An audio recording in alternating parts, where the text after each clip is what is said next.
मंगलमय मंगल करण वीतराग विज्ञान।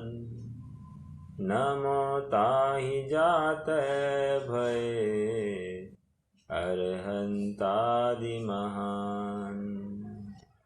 करि मंगल करि हो महा ग्रंथ करण को काल।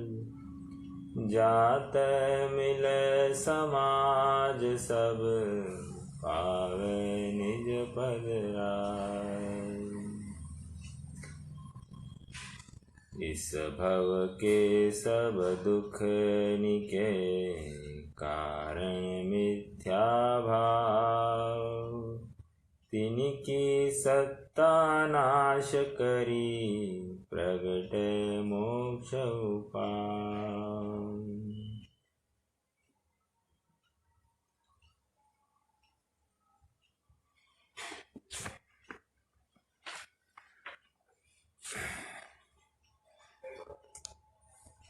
सुखी होना है किसको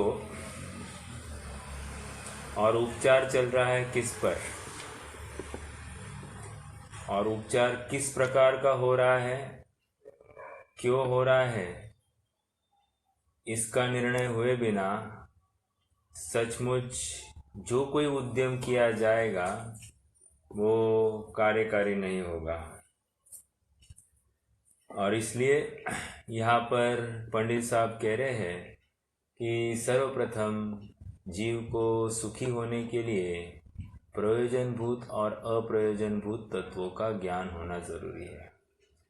स्वाभाविक प्रश्न ये है कि प्रयोजनभूत और अप्रयोजनभूत क्या है।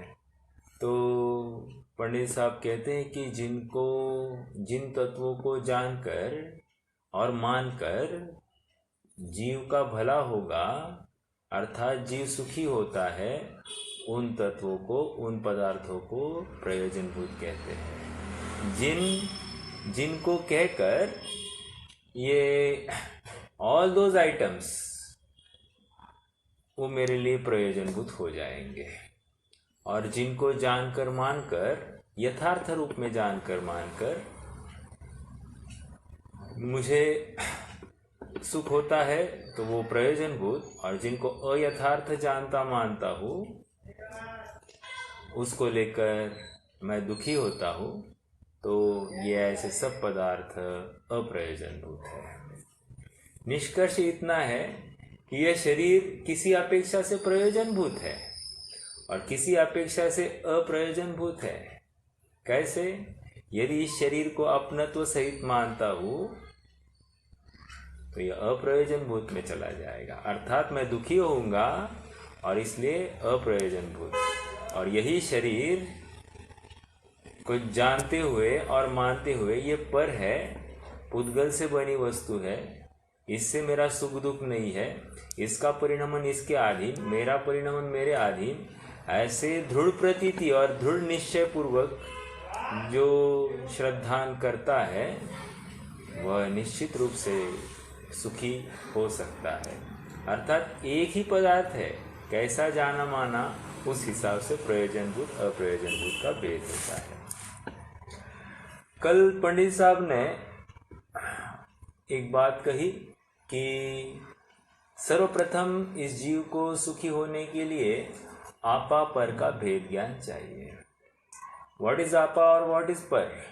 तो यहाँ पर कहते हैं कि आपा मतलब यह अपने त्रिकाली ध्रुव से युक्त आत्मा, यह आपा हो गया।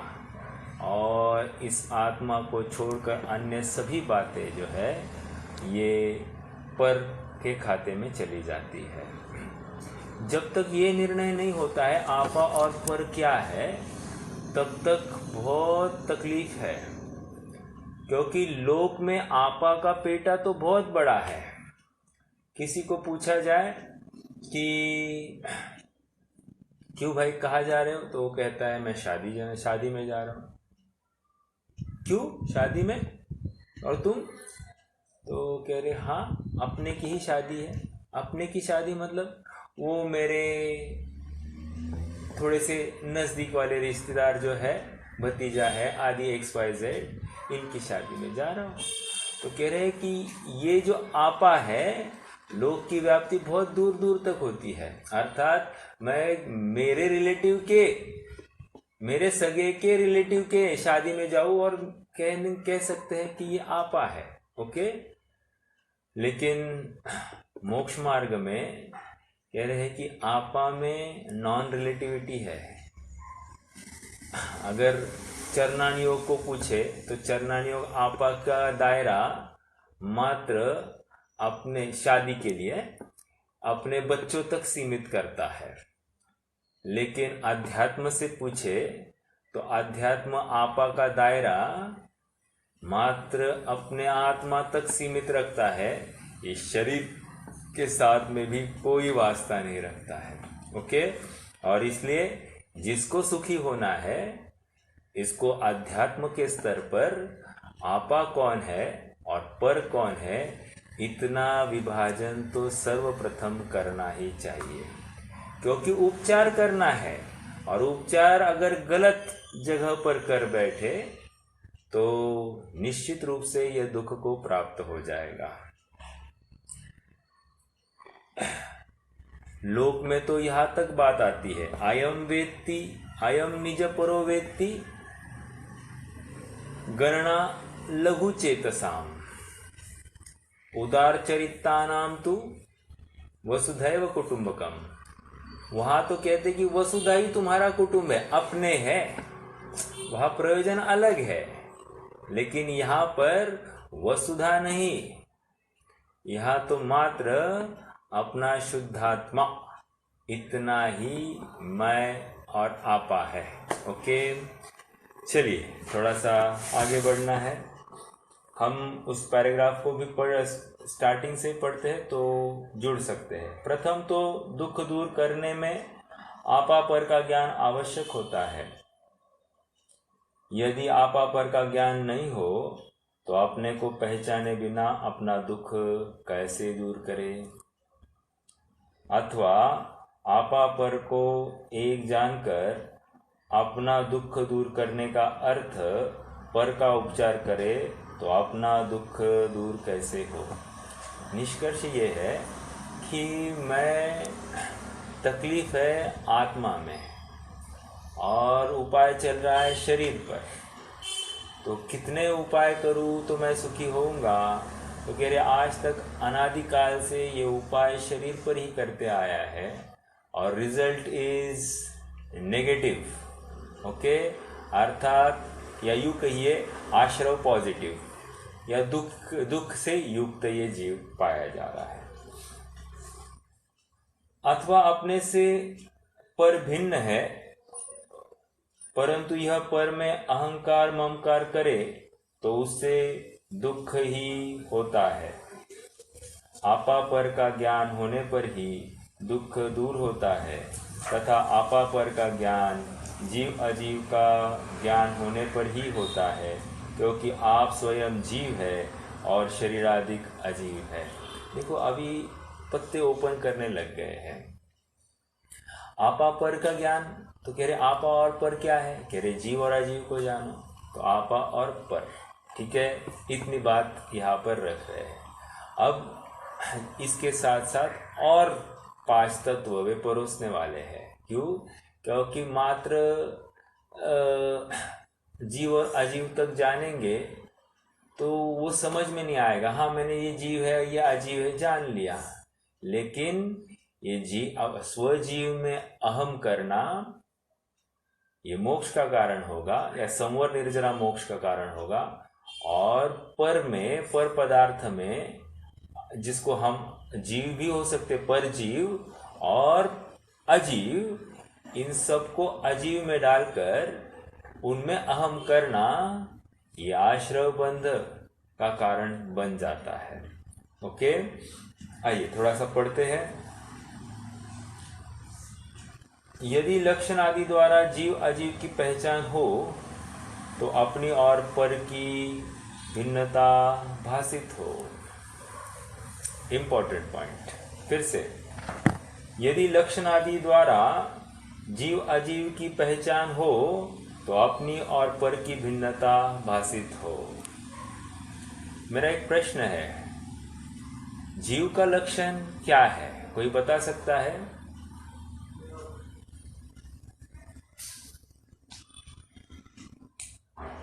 जानना देखना।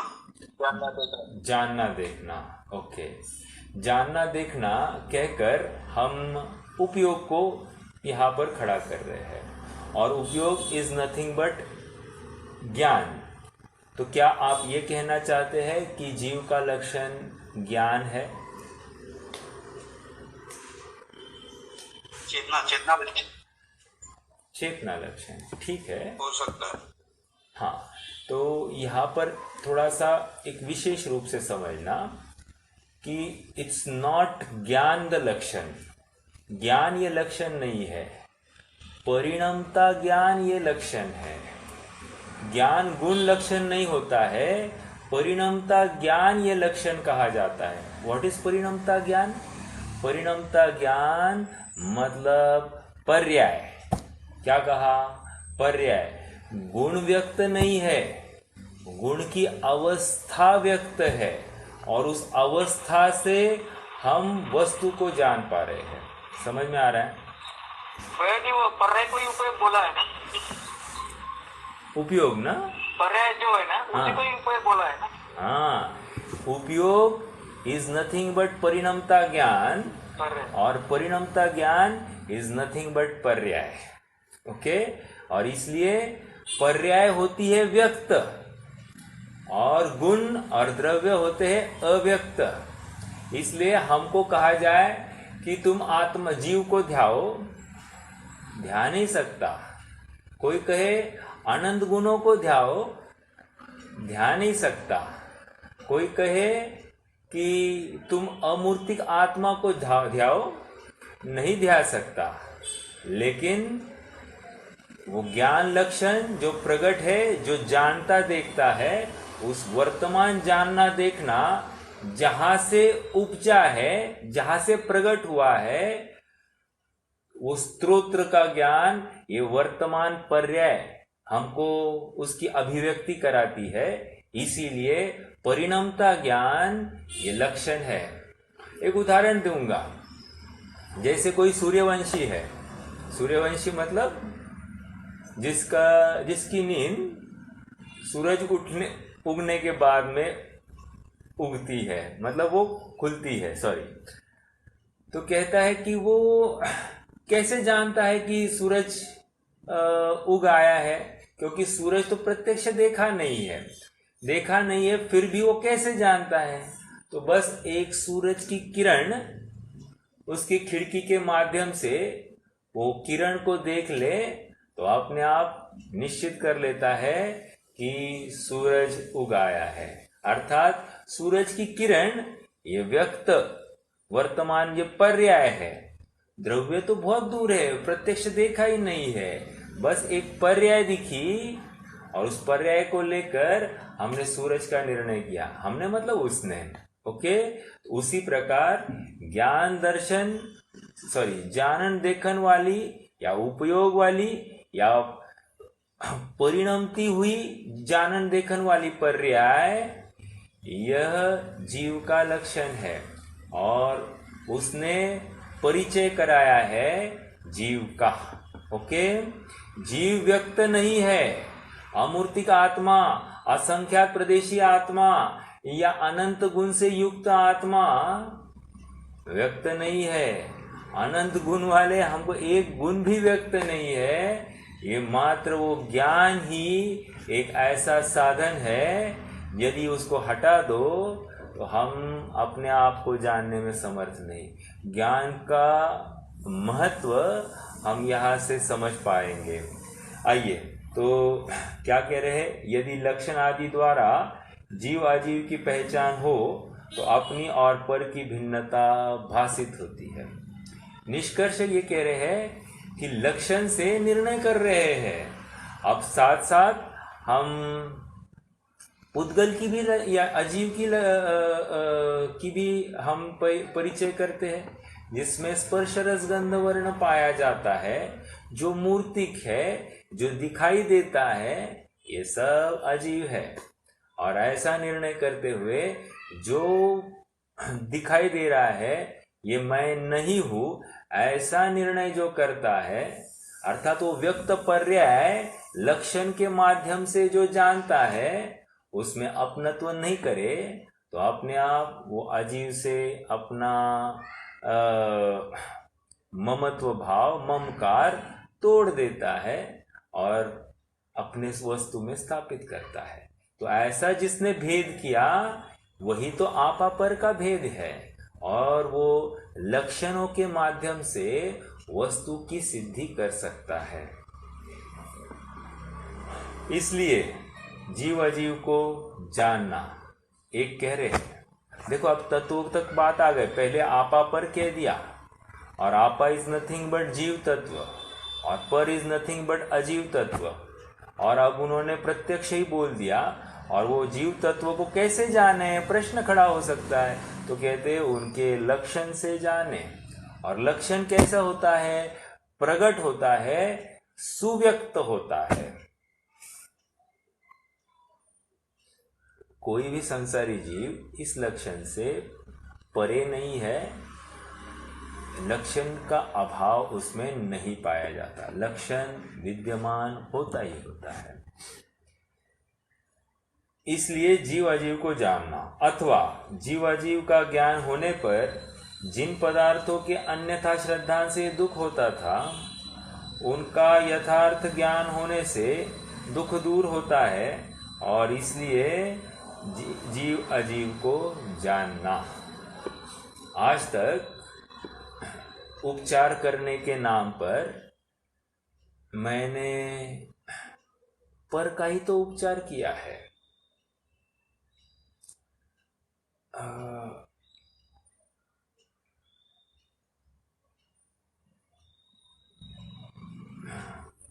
पर का ही तो उपचार किया है, और पर का उपचार करने में उससे मैं सुखी होने की कल्पना कर रहा था, इसीलिए तो उपचार कर रहा था।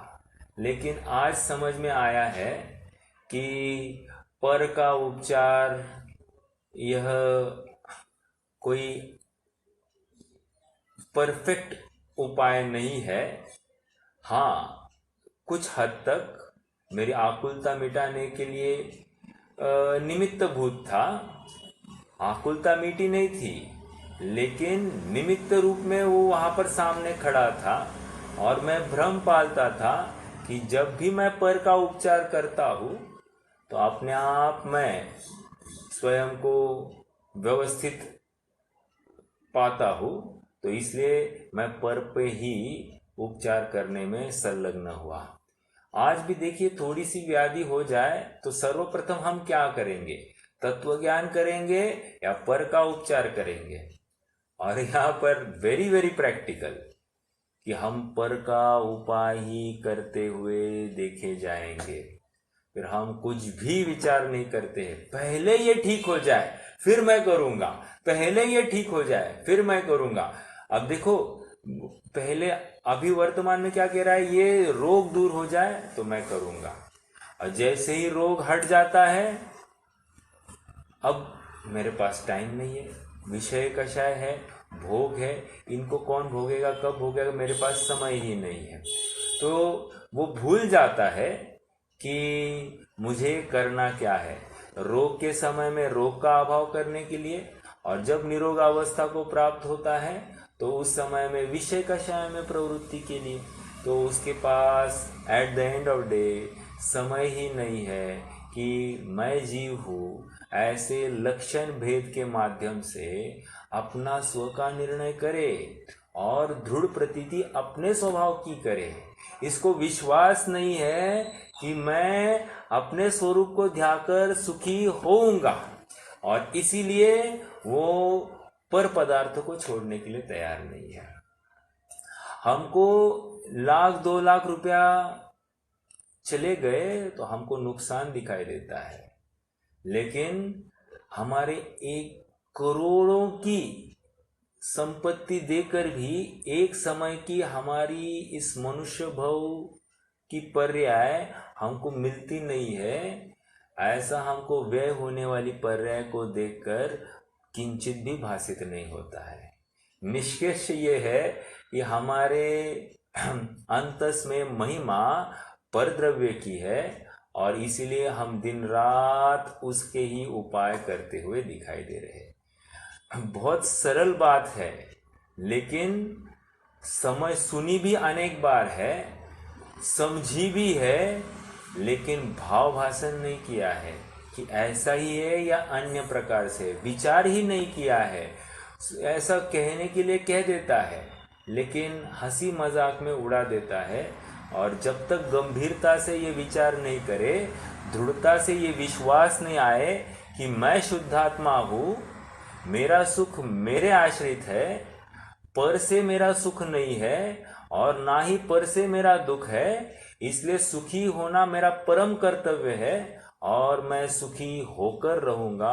कोई परद्रव्य मुझे दुखी करने में किंचित भी समर्थ नहीं, जब तक मैं चाहता नहीं। समझ में आ रहा है? मतलब हम निर्णय करें। मान लीजिए कोई मेरी निंदा करे तो उस निंदा को लेकर मुझे आकुलता हो, ये क्या करते हैं, कुछ बोलते नहीं है, बस अपने लेक्चर झाड़ते हैं। या फिर मान लीजिए मैंने किसी के बारे में कोई बात कह दी और उसको वो बात बहुत चुभ गई, तो चुप कर उसने मुझे कुछ खरी खोटी सुनाई। तो खरी खोटी सुनाई, इसको लेकर यदि मैं दुखी हो जाऊं, मैंने सच्ची बात बताने पर भी उसने मुझे खरी खोटी सुनाई, तो मुझे खेद हुआ। तो यहाँ पर कहते हैं कि तुमने स्वयं को पररूप अनुभवा है, तुमने पर से ही सुखी होने की कल्पना की है और यही अपने आप में महा दुख का कारण है। दो प्रकार के दुख है। दो प्रकार के कैसे? एक तो मैंने भ्रामक कल्पना धारण की है कि पर से ही सुख होता है, और दूसरा उसी समय में मैं अपनी विपरीत मान्यता का और पोषण कर रहा हूँ, जिसको लेकर नवीन बंधन निरंतर होता रहता है। आइए थोड़ा सा प्रकरण को और बढ़ाते हैं। तथा मिल रहा है, तथा दुख का कारण तो कर्म बंधन है और उसका कारण मिथ्यात्वादिक आश्रव। मेरा प्रश्न है आप सबसे, दुख का कारण तो कर्म बंधन, व्हाट इज दिस कर्म बंधन, एक, और उसका कारण मिथ्यात्वादिक आश्रव, दो। ये दोनों का टेक्निकल शब्द कोई बता सकता है? कर्म बंधन मतलब यहाँ पर क्या लेना और मिथ्यात्वादिक आश्रव मतलब क्या लेना?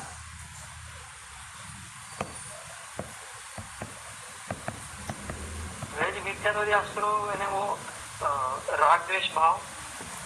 ओके, अच्छा। और कर्म बंधन मतलब?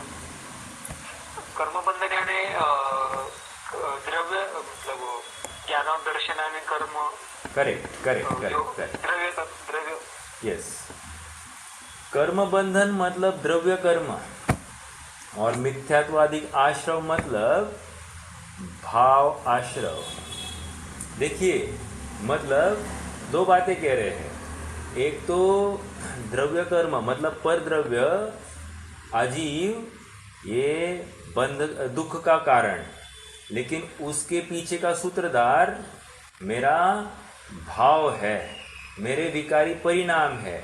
तो निष्कर्ष, मेरे विकारी परिणाम ही सचमुच मेरे दुख का कारण है। देखो एक एग्जाम्पल देता हूं। एक कैदी है, कैदी जेल में पड़ा है, तो वो किसको दुख का कारण मान रहा है? वेरी नेचुरली उस जेल खाने को वो दुख का कारण मान रहा है, बराबर? तो वो दुख का कारण मान रहा होगा।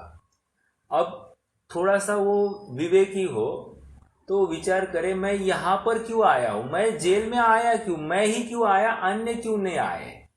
तो फिर गौरता से विचार करे तो वो ये निष्कर्ष तक पहुंचता है कि मैं ये XYZ वाली जो टीम थी, उस टीम के कहने में आया और उनसे मैं प्रभावित हुआ, सचमुच XYZ टीम जो थी वो पहले दुख रूप भाषित हो गई, क्योंकि इन्होंने मुझे ठगाया।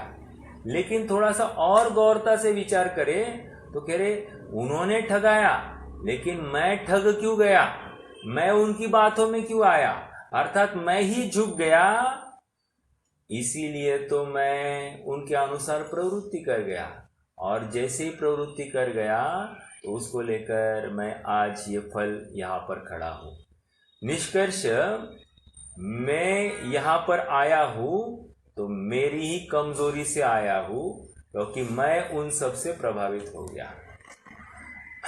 आज भी देखिए, मुझे कोई बताए कि एक काम करो, तुम मुझे 1 लाख रुपया दो और मैं तुम्हें महीना 3% पर इंटरेस्ट दे दूंगा, तो ठीक होगा? इमीडिएटली मेरे भाव एकदम पॉजिटिव हो जाते। 3%, अरे बाप रे, ये ले लो, 1 नहीं 2 है मेरे पास। तो 2 लाख देने के लिए भी मैं तैयार हो जाता हूँ। क्यों? वो भाव, मैं वहां से प्रभावित हो गया, और वो प्रभावित होना ही इसका सूचक है कि मेरे पर द्रव्य में रुचि है। समझ में आ रहा है? ये अपने आप में स्वयं को परखने की बात है। और जिसको परद्रव्य प्रभावित करने में समर्थ नहीं है, निश्चित रूप से उसकी स्वद्रव्य में ही रुचि पाई जाएगी। आइए, तथा दुख का कारण तो कर्म बंधन, द्रव्य कर्म, और उसका कारण मिथ्यात्वादी आश्रव। यदि इनको न पहचाने, इनको दुख का मूल कारण न जाने, तो इनका अभाव कैसे करे? देखो पंडित साहब थोड़ा सा मूल तक पहुंचाने की कोशिश कर रहे हैं। जैसे एक एग्जाम्पल देता हूं आपको।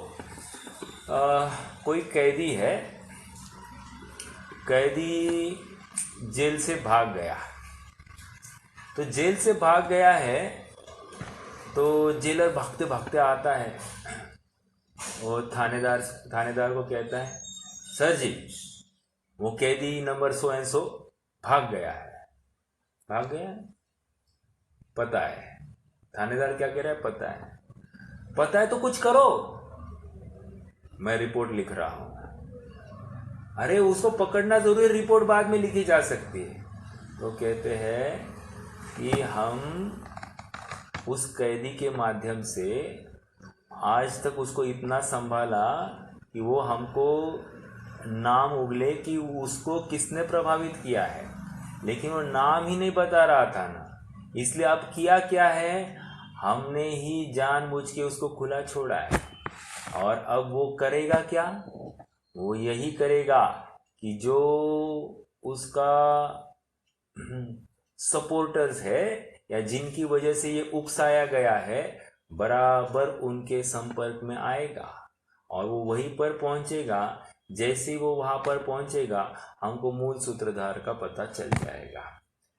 अर्थात ये हमको पंडित साहब भी ऐसे ही हमको मूल सूत्रधार तक पहुंचाने की कोशिश कर रहे हैं।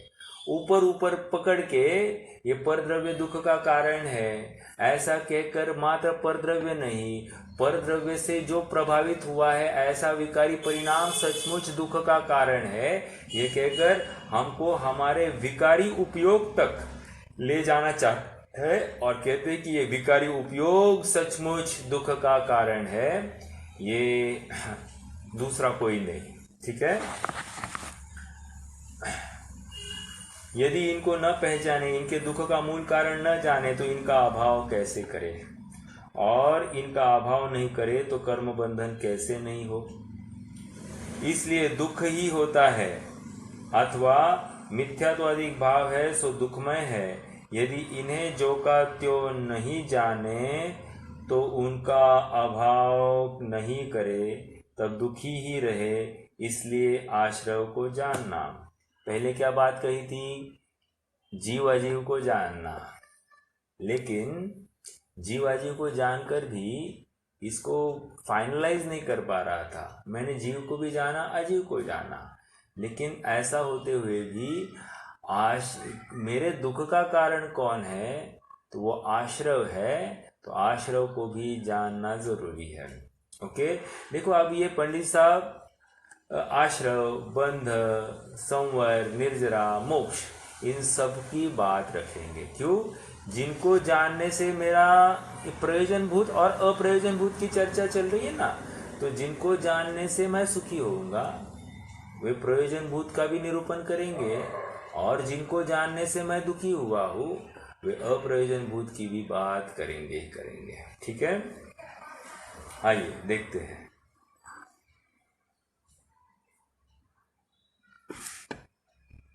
हाँ, तथा दुख का कारण तो कर्म ये हो गया ना। हाँ, अथवा मिथ्यात्वादी भाव है सो दुखमय है, और यदि उन्हें जो का त्यों नहीं जाने तो उनका अभाव नहीं करे तब दुखी ही रहे, इसलिए आश्रव को जानना। तो आश्रव ये मूल सूत्रधार है, इस संसार का कारण ये आश्रव है, ये मिथ्यात्व भाव है। मिथ्यात्व भाव मतलब मिथ्या दर्शन, मिथ्या ज्ञान और मिथ्या चारित्र। परंतु मिथ्या ज्ञान और मिथ्या चारित्र तभी मिथ्या है जब इसका श्रद्धा विपरीत है, और इसलिए सबसे पहले वह श्रद्धा की विपरीतता या आश्रव के कारण बता रहे हैं। तथा समस्त दुख का कारण कर्म बंधन है, यदि उसे न जाने तो उससे मुक्त होने का उपाय नहीं करे तब उसके निमित्त से दुखी ही हो, इसलिए बंध को जानना। ओके, बंध को जानना, क्योंकि द्रव्य बंध ये इसी का परिचायक है कि भूतकाल में मैंने कोई ऐसा विकारी भाव किया है, आज कोई विपरीत रूप में मेरे सामने खड़ा है, तो इसका कारण मेरा अतीत है, मेरे अतीत का भाव है। और यदि आज कोई मेरे लिए अनुकूल साधन सामने खड़ा है, इसका भी कारण मेरा अतीत है, अर्थात अतीत का परिणाम। तो निष्कर्ष इतना ही कह रहे हैं कि ये वर्तमान में जो दिखाई दे रहा है बंध या कोई संयोग, ये कोई न कोई कर्म मैंने भूतकाल में बांधा है, उसी का परिचायक है। जैसे वो जेल जो दिखाई दे रहा था वो कर्म बंध था। ओके, और ये जितने भी मेरे जिनकी निमित्त से मैं यहाँ पर पहुंचा, अर्थात जेल में जो जीव पहुंचा है वे अजीव तत्व थे, और मेरे जो विकारी भाव थे वो आश्रव तत्व है। समझ में आया? अपन वो उदाहरण के माध्यम से यहाँ पर भी घटित करके देख रहे हैं। तथा आश्रव का अभाव करना सो संवर है, उसका स्वरूप न जाने तो प्रवर्तन नहीं करे तब आश्रव ही रहे, उससे वर्तमान तथा आगामी दुख ही होता है, इसलिए संवर जानना। देखो, आश्रव को नहीं जानेगा अर्थात दुख के कारणों को नहीं जानेगा तो ये गलत जगह पर ही उपाय करता रहेगा। तो दो प्रॉब्लम होने वाले हैं, एक तो ये दुखी बना रहेगा एक, और दूसरा निरंतर आश्रव को बांधने से द्रव्य कर्म को बांधता पड़ेगा, अर्थात ये संसार में ही रहेगा। ऐसी दोहरी तकलीफ होगी। निष्कर्ष ये है कि इसकी अजीव तत्व संबंधी भूल, क्योंकि उपाय पर में ही करता रहेगा इसलिए अजीव तत्व संबंधी भूल, और दूसरी आश्रव तत्व संबंधी भूल, क्योंकि ये मिथ्यात्व से युक्त ही प्रवृत्त करेगा। तो आश्रव को यथार्थ नहीं जानने से आश्रव तत्व संबंधी भूल तो है ही है, लेकिन साथ साथ अजीव तत्व संबंधी भी भूल इसकी पनप रही है। और लॉजिकली विचार करें तो सातों तत्व संबंधी भूल होती है, लेकिन अपन मूल रूप से उपाय ये अजीव में करता है। जैसे मैं चल रहा था और चलते चलते किसी के पैर को ठोकर लग गई, तो ठोकर लगने से वो मेरे पास गुस्से से देखने लग गया। तो देखने से लग गया तो बिल्कुल बात तो सही है, उसको निमित्त सामने दिखाई दे रहा है और उसने मुझे इस लहजे में देखना बिल्कुल जायज है। लेकिन थोड़ी सी सिचुएशन चेंज कर दीजिए। वही आदमी चलते चलते किसी पत्थर को धड़क देता है, तो पत्थर को धड़क देने से फिर से पैर में चोट आ गई है, तो अब वो किसको दुख का कारण देखे? वहां तो निमित्त दिखाई नहीं देता है। निष्कर्ष इतना ही है कि उपाय बाहर ही कर रहा है, और यदि वो पत्थर को भी दुख का कारण देखे, फिर तकलीफ उसकी, क्योंकि उसने देखकर चलना चाहिए था। निष्कर्ष इतना ही है कि हम हमेशा हमारे अपयश को या हमारी जो कोई वर्तमान अपेक्षा से रहित जो बात हो रही है, उसको कारण हम पर में ही ढूंढते हैं, स्व में ढूंढते नहीं है। मान लीजिए आज मैं किसी डॉक्टर के पास जाता हूँ और डॉक्टर मुझे एक बहुत महंगी दवाई प्रिस्क्राइब करे, मान लीजिए 40-50 हज़ार की, तो और उसकी कीमत होगी मान लीजिए 35,000 की। तो वो जो 5-10 हज़ार वो एक्स्ट्रा मुझसे चार्ज कर रहा है, इसमें कारण कौन है? इसमें कारण अगर मेरी तरफ से देखना है तो मेरे द्रव्य कर्म का उदय है, ओके। और यदि उसकी तरफ से देखना है तो उसका वर्तमान भावाश्रव है, ठीक है। ये इस प्रकार से समझना। हाँ, आगे बढ़ते हैं। तथा ये संवर की बात आ गई, राइट। अब संवर की बात समझना। तो संवर में संवर तत्व संबंधी विपरीत मान्यता होगी, तो वो क्या करेगा? जीव में अजीव की स्थापना करेगा। तो जीव तत्व संबंधी भूल एक, और दूसरा वो संयोग ही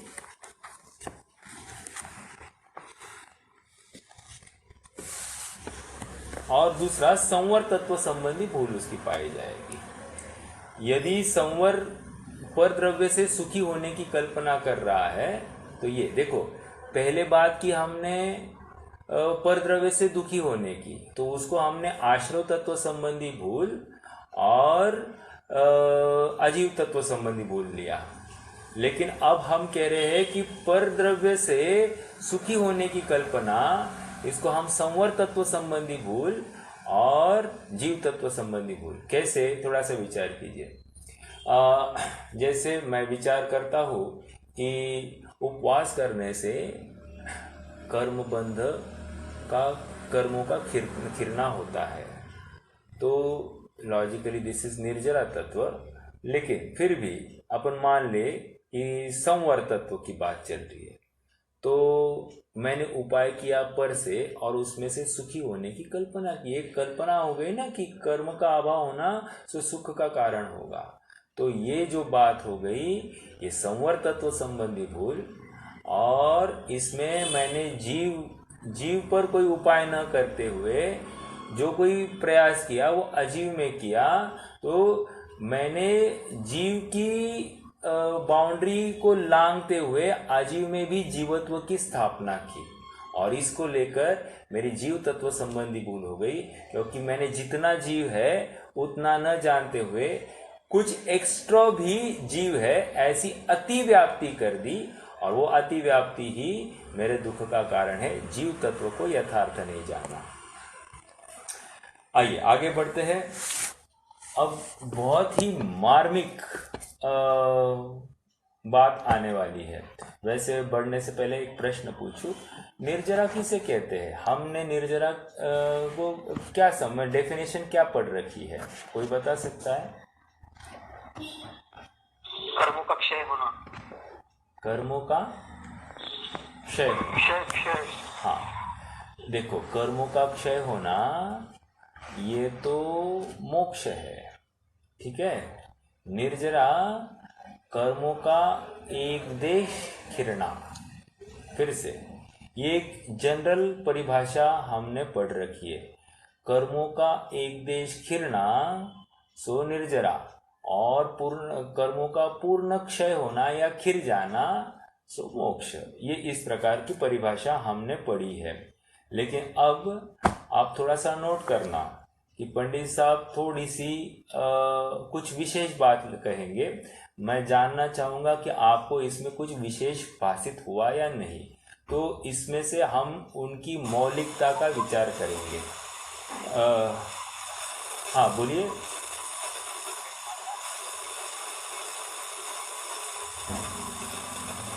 नीता भाभी, आपका मोबाइल अनम्यूट हो गया है।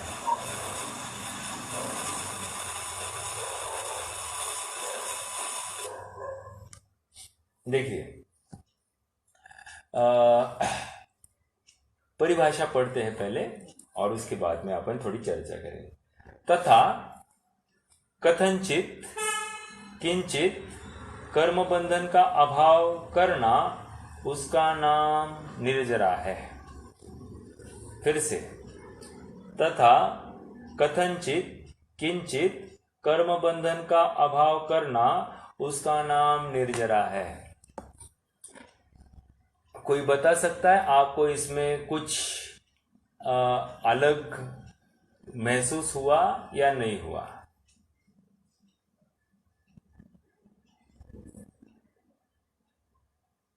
भाई जी फिर से बोलना, वो एक्चुअली सामने ये नहीं है ना। नहीं है जिनवानी। ओके।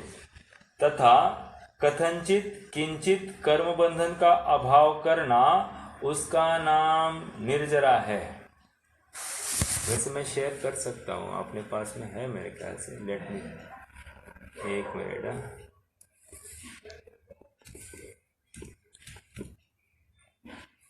आप मत करो भैया, फिर वो कम्युनिकेशन प्रॉपर नहीं होता है। ओके, किसी और ने करना है। हाँ ठीक है ठीक है ठीक है।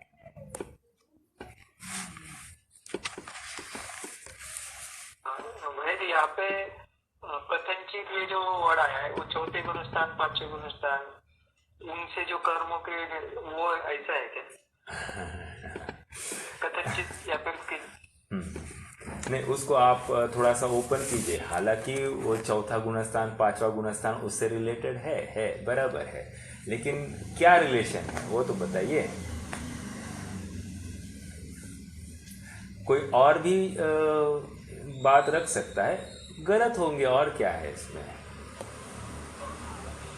उनका ऐसा मतलब सही गलत पता नहीं, उनका ऐसा है कि वो जो कर्मों की निर्जरा पूर्णतः से नहीं हो रही, मतलब और आश्रव भी चालू है और निर्जरा भी, ऐसा है।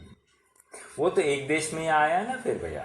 वो तो किंचित कर्म बंधन का अभाव होना उसका नाम निर्जरा, तो वो तो हो गया। कथनचित का क्या अर्थ है? कथनचित ये शब्द विशेष है। देखो, ये परिभाषा किसी आचार्यों की नहीं है, एक बात। दूसरी बात ये समझना कि अभी फॉर एग्जाम्पल आपा पर का श्रद्धान करना, ये आपा पर का श्रद्धान ये भी पंडित साहब की मौलिक देन है, या फिर प्रयोजनभूत अप्रयोजनभूत ये भी उनकी मौलिक सोच है। मतलब ये एकदम लेमैन्स लैंग्वेज में बात कर रहे हैं। देखो, जैसे फॉर एग्जाम्पल प्रयोजनभूत अप्रयोजनभूत, तुम्हारे यहाँ आने का प्रयोजन क्या है? तो प्रयोजन एक कॉमनली यूज वर्ड है और उसी वर्ड को वे यहाँ पर यूज करते हैं। वैसे किसी आचार्य ने ऐसा प्रयोजनभूत अप्रयोजनभूत ये भी शब्द यूज नहीं किया, लेकिन पंडित साहब वो यूज करते हैं।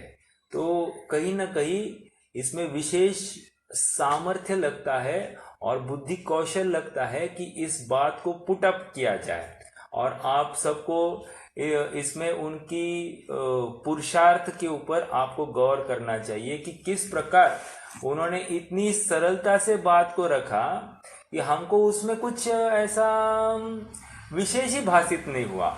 लेकिन नोट करने योग्य बात, उस काल में इस शब्द का प्रचलन नहीं था। मतलब जिनवानी में ऐसा कोई प्रचलन नहीं था, और अप्रचलित शब्द जब यूज किया जाता है तो उसमें बहुत दम लगता है। ओके, तो ये बात आपको पंडित साहब की विशेषता यहाँ पर अधोरेखित होती है।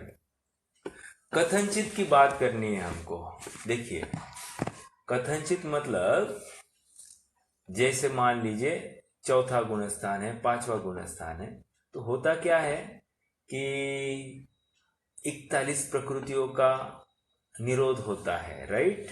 आश्रव बंध मतलब आश्रव का होना रुक जाता है, संवर चालू हो जाता है, 41 प्रकृतियों का संवर। बट व्हाट इज निर्जरा?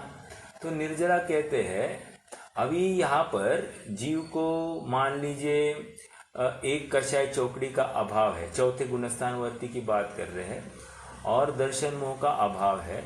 इसको लेकर विशेष जो कोई स्थिरता है, उस स्थिरता में दो बातें होती है। एक तो असाता का जो नवीन बंध है, वो बंध अब कम होता है। किस स्तर पे? एक तो असाता की स्थिति भी कम और अनुभाग भी कम हो जाता है। स्थिति मतलब काल, अनुभाग मतलब फलदान शक्ति। तो कह रहे ये दोनों कम होते हैं, एक बात हो गई। दूसरी बात, जो सत्ता में पड़े हैं असाता प्रकृतियां, इनका भी स्थिति घटती जाती है और अनुभाग भी घटते जाता है। ये दो वर्ड्स को, ये दो कार्यों को एक टेक्निकल वर्ड है, हमें एक टेक्निकल वर्ड अगर लगाना है तो क्या है? स्थिति बंधापसरण। नवीन जो बंध, हाँ राइट, नवीन जो बंध नहीं हो रहा है उसको कहेंगे स्थिति बंधापसरण, और नवीन जो पुरानी जो पाप प्रकृति है उसकी स्थिति कम हो रही है तो उसको कहेंगे स्थिति कांडक घात। राइट। तो ये इतनी तो बात आपको ज्ञान में होगी। तो ये काम हो रहा है, लेकिन और एक काम हो रहा है। ये काम हो रहा है कि साता वेद ने या पुण्य प्रकृति जन्य जो कोई प्रकृतियां होगी, उनका क्या हो रहा है? सम्यक दृष्टि के क्या हो रहा है? उनकी स्थिति तो ठीक है, उतनी बनी रहेगी, लेकिन उसका अनुभाग बढ़ता है, एक पड़ता है। दूसरा, नवीन बंध भी ज्यादा अनुभाग को लेकर बनता है। ये बात होती है कि नहीं? तो यहां पर पंडित साहब ये कह रहे हैं, कथनचित का अर्थ पाप प्रकृतियों संबंधी लगाना, पुण्य प्रकृतियों में तो अनुभाग तो ज्यादा हो जाता है। तो इसमें आप कैसे निर्जरा कहोगे? वहां तो ज्यादा अनुभाग आया है तो निर्जरा तो नहीं हुई ना, फल तो ज्यादा देगा। समझ में आया? तो इसलिए ये कथनचित शब्द उसका परिचायक है। ओके, तो कथनचित का अर्थ असाता प्रकृतियों में ही जो स्थिति बंधापसरण और स्थिति कांडक हो रहा है, अनुभाग कांडक नहीं ले रहे, हाँ अनुभाग कांडक भी ले सकते हैं पुरानी प्रकृतियों का। तो ये जो कुछ हो रहा है ये तो उनके रिलेटेड ही निर्जरा कह सकते हैं, लेकिन जो पुण्य प्रकृतियां है उनकी अनुभाग बढ़ गया, या नवीन बनने वाली पुण्य प्रकृतियां है वो भी ज्यादा अनुभाग से युक्त बंधी, इसकी तो हमने अकाउंटिंग ही नहीं की थी। तो इसीलिए उसकी बात यहाँ पर उन्होंने कथनचित के माध्यम से एक्सप्लेन की है। समझ में आ रहा है? तो थोड़ा सा यहाँ पर विशेष निरूपण की शैली और सामर्थ्य पंडित साहब दिखाते हैं, और इसको समझना भी हमको विशेष रूप से समझना, मतलब आप एक इमेजिन कीजिए, हमने अलग से भी मोक्षमार्ग प्रकाशक पढ़ा होगा, इट्स नॉट दैट कि हमने पढ़ा नहीं होगा, लेकिन और हमने ये सेंटेंस भी शायद पढ़ा होगा, लेकिन हाँ कथनचित होगा, कुछ अर्थ होगा, तो हमको प्रश्न खड़ा नहीं होता है। तो ये कथनचित का अर्थ समझना। ओके, आगे बढ़ते हैं। यदि उसे न जाने तो उसकी प्रवृत्ति का उद्यमी नहीं हो, तब सर्वथा बंध ही रहे, जिससे दुख ही होता है, इसलिए निर्जरा को जानना। अर्थात निर्जरा को भी यथार्थ रूप से नहीं जानता है तो भी यह जीव दुखी होता है और बंध को ही प्राप्त होता है, क्योंकि जो निर्जरा का कारण है शुभ भाव को वो निर्जरा का कारण मान बैठता है और इसलिए वो भी बंध है, ये उसे कौन समझाए। ठीक है,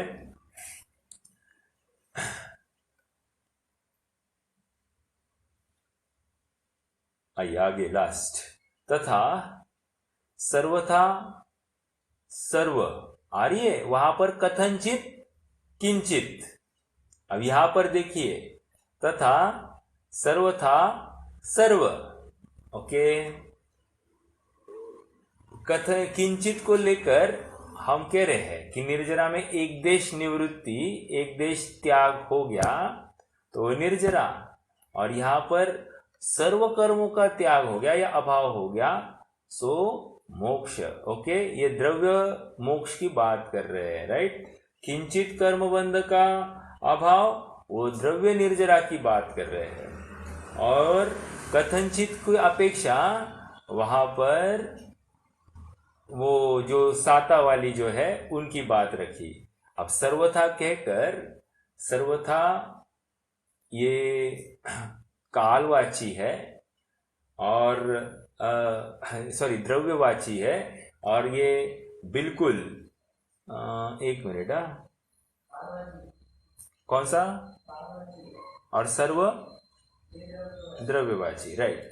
तो सर्वथा ये कालवाची है और हमेशा हमेशा के लिए अब ऐसा कुछ भी व्यवस्था नहीं होगी कि वहां पर किसी अपेक्षा से कुछ कर्म इस जीव के साथ बना रहे। तो इसलिए सर्वथा और सर्व कर्म बंध का अभाव होना उसका नाम मोक्ष है। यदि उसे नहीं पहचाने तो उसका उपाय नहीं करे, तब संसार में कर्म बंधन से उत्पन्न दुखों को ही सहे। इसलिए मोक्ष को जानना, इस प्रकार जीवादि सात तत्व जानना। अब किस प्रकार ये विपरीत जानता है ये बात वो आगे कहने वाले हैं, लेकिन प्राइमा फेशिया इसको कॉन्सेंट्रेट कहाँ करना है ये बात बहुत जरूरी है। जैसे कोई एक एग्जामिनेशन में फेल हो गया है, मेहनत शायद बहुत की है इस जीव ने, शायद कह रहा हूं, लेकिन मेहनत की है, लेकिन जैसी मेहनत पास होने के लिए करनी चाहिए वैसी मेहनत नहीं की है तो शायद सफलता नहीं होगी। फॉर एग्जाम्पल, मान लीजिए कि ये कंसेप्चुअली बहुत स्ट्रांग हो गया है। आपको मैं बताऊं, मेरे क्लास में ऐसे काफी लड़के थे इंजीनियरिंग में कि कंसेप्चुअली बहुत स्ट्रांग थे और रिजल्ट देखा तो विकेट मतलब वो सब्जेक्ट में डाउन दिखाई देते थे।